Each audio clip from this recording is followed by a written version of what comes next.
Most small businesses think scaling their brand is running more ads, posting more content, or chasing trends, but it's not. In my experience of working with growing brands, scaling usually comes from fixing what most businesses completely overlook. Today I'm giving you the top 5 things that almost nobody talks about, but the brands that win always get right. Number 1, clear positioning. Most businesses don't have a marketing problem, they have a clarity problem.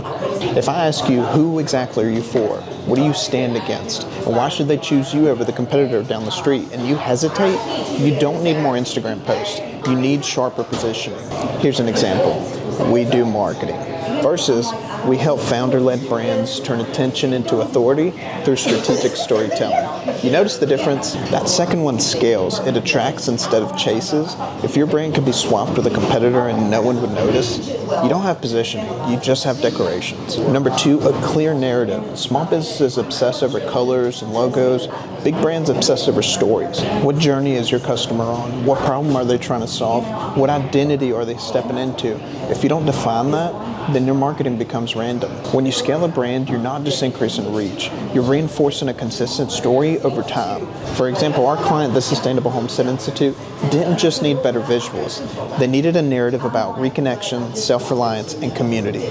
Once the narrative is clear, content became easy. Branding isn't just about how you look, it's about the story people tell about you when you're not in the ring. Number 3, and this one's huge, borrowed media. I see way too many businesses relying on branded platforms. Algorithms are going to change, Instagram's going to change, TikTok may disappear, but you know what's not going to change? Your email list, your website, your YouTube library, your community, those are assets. Scaling brands think in terms of assets, not just posts. If you want to scale your brand, you need long-form authority somewhere, whether that be podcasts, YouTube, newsletters. You need something that's going to build depth, not just visibility. Always think followers are borrowed, audience is owned. Number 4, systems. Most businesses operate their marketing emotionally. Let's post something today.